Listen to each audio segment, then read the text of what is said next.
आइए बाल निर्माण की कहानियाँ सुने। ओम श्री गुरवे नमः। खरा सिक्का खोटा सिक्का। संजय और शिवा सगी भाई बहन थे, पर दोनों के स्वभाव में बहुत अंतर था। संजय बड़ा उद्दंड, जिद्दी और कामचोर था। वह स्कूल में पढ़ाई से जी चुराता था।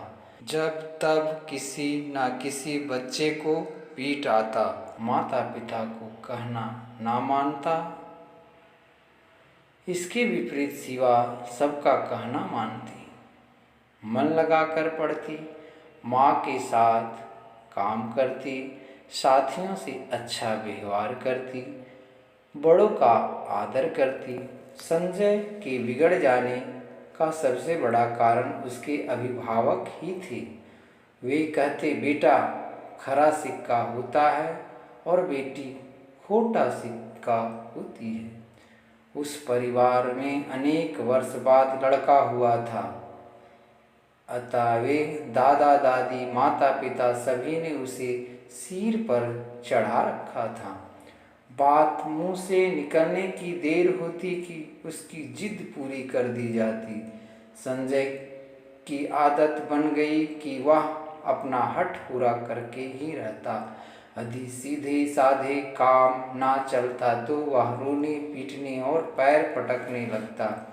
प्रारंभ में तो बच्चा है, बड़े होने पर अपना आप समझदारी आ जाएगी, यह सोचकर उसके अभिभावकों ने उसकी बुरी आदतों पर ध्यान नहीं दिया। पर बड़ा होने पर संजय उनके लिए बहुत बड़ी समस्या बन गया। पढ़ाई लिखाई में उसका बिल्कुल मन ना लगता। एक एक कक्षा में वह 3-3, 4-4 वर्ष पढ़ा रहता, तब भी जैसे तैसे उसने उत्तीर्ण कराया जाता। वह सारे दिन खेलता, बच्चों से मार पिटाई करता। उसके माता पिता समझा समझा कर हार गए कि वह मन लगाकर पढ़े, पर उस पर कोई असर ही नहीं होता। उसके सामने पुस्तक खुली रहती और वह इधर उधर देखता रहता। घर पर पढ़ाने के लिए अलग से शिक्षक की नियुक्ति भी की गई, पर वह भी बेकार। बच्चा ही ना पढ़ना चाहे तो शिक्षक भी क्या करे। अब संजय के पिता उसके लिए बड़े ही चिंतित रहते थे। वह चाहते थे कि थोड़ा बहुत तो पढ़ ही जाए, जिससे बड़ा होकर अपनी जीविका का निर्वाह कर सके। अब वह 16 वर्ष का हो चुका था। उसकी मूछें निकलने लगी थी, पर अभी भी वह 6ठी कक्षा में ही था। उससे 2 वर्ष छोटी शिवा 10वीं में आ गई थी। शिवा पढ़ने में भी होशियार थी। स्कूल से भी उसे कोई ना कोई पुरस्कार मिलता ही रहता था। अभिभावक ने बेटी की सदा उपेक्षा की थी, पर अब उसके गुण उन्हें आकर्षित करने लगे थे। वे शिवा की प्रशंसा करते तो संजय चिढ़ उठता और किसी न किसी बहाने शिवा को तंग करता, उसे मारता। शिवा इसे भी चुपचाप सह जाती, कभी भी माता पिता से भाई की शिकायत न करती। वह जानती थी कि अंत में वे भाई का ही पक्ष लेंगे। समय के साथ साथ संजय और शिवा दोनों बच्चे बढ़ते गए। संजय के साथी भी उसके जैसे थे, पढ़ाई से जी चुराने वाले, इधर उधर उधम मचाने वाले, शरारत करने वाले थे। अब संजय ने उनके साथ रहकर सिनेमा देखना, पान खाना, सिगरेट पीना, नारेबाजी, हुल्लड़बाजी करना आदि ऐसे अनेक काम भी सीख लिए थे।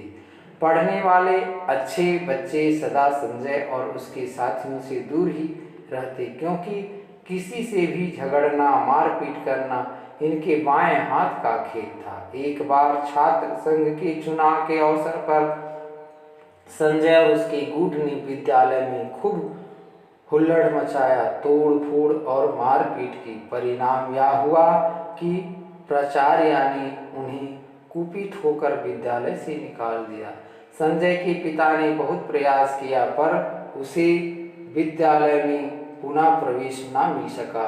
अन्य दूसरे विद्यालयों में भी अनुशासनहीनता की रिपोर्ट के कारण उसे नहीं लिया गया। परिणाम यह हुआ कि अब संजय को घर बैठना पड़ा। संजय के पिता अब बूढ़े हो चले थे, नौकरी से भी वे पदनिर्मित हो गए थे। संजय की चिंता उन्हें हर समय दुखी किए रहती थी।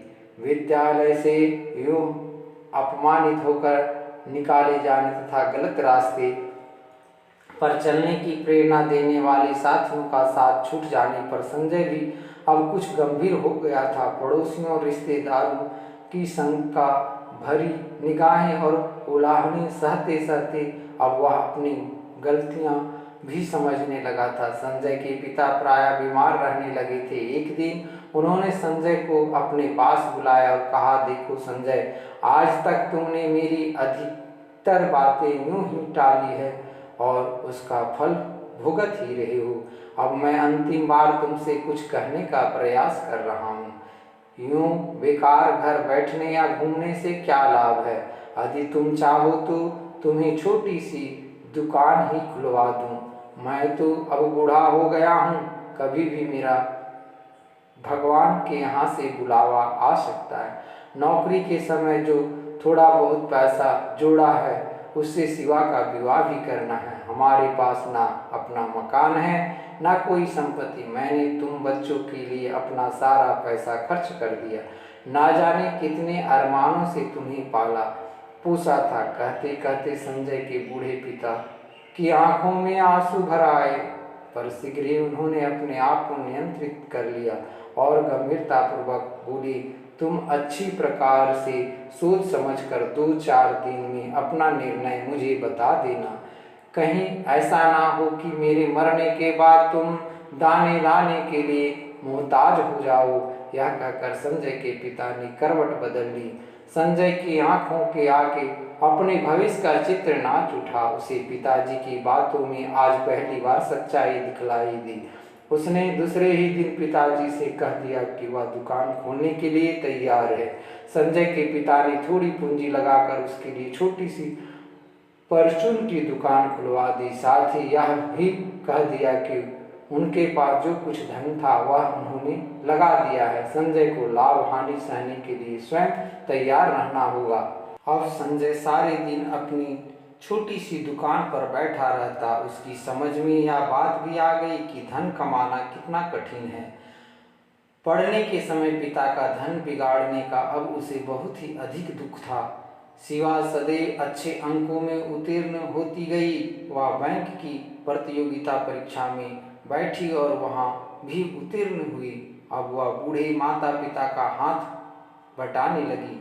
घर के खर्च की बहुत कुछ जिम्मेदारी अपने ऊपर लेकर उसने वृद्ध और रोगी पिता की चिंता दूर कर दी थी। माता पिता, पड़ोसी, रिश्तेदार सभी शिवा की प्रशंसा करते ना अघाते थे।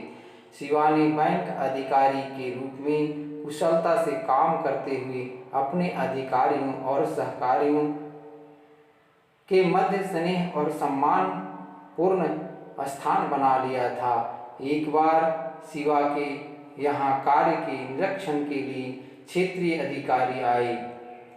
वे शिवा की शील, स्वभाव, कार्य कुशलता तथा व्यवहार से मुग्ध हो उठे। उन्होंने शिवा के घर का पता पूछा और दूसरे दिन उसके पिता के पास जाकर अपने इंजीनियर पुत्र के लिए उसे वधू बनाने की इच्छा व्यक्त की। उनकी बात सुनकर शिवा के पिता प्रसन्नता से गदगद हो उठे। उनकी आंखों से आंसू बहने लगे और उनके मुंह से अन्यास निकल पड़ा। बेटी खरा सिक्का निकली और बेटा खोटा सिक्का। शिवा की ससुराल वालों की इच्छा अनुसार जल्दी ही एक सादगीपूर्ण समारोह में उसका विवाह हो गया। अब घर की जिम्मेदारी संजय पर आ गई थी। पिता की पेंशन घर का खर्च चलाने के लिए पर्याप्त न थी। संजय भी अब गंभीर हो गया था। वह स्थिति समझने लगा था। वह सारे दिन परिश्रम करता, तब कहीं जाकर कुछ आय होती। संजय यही सोचता कि वह यदि माता पिता का कहना मानकर मन लगाकर पढ़ता तो आज वह शिवा की भांति अच्छी नौकरी पर होता। स्वयं सुखी संतुष्ट रहता और सभी से आदर पाता। पर अब पछताने से क्या होता था। जीवन का सबसे बहुमूल्य समय विद्यार्थी काल उसने व्यर्थ ही गंवा दिया था।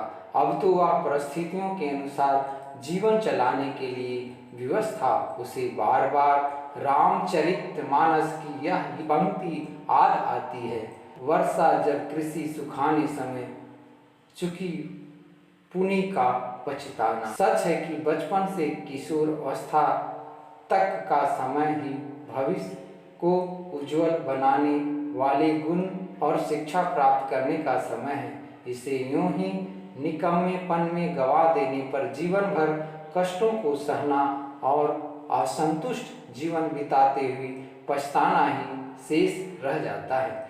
अच्छे बच्चे पूरी तन्मयता से आगे बढ़ते और ऊंचा उठने का प्रयासों में जुटे रहते हैं।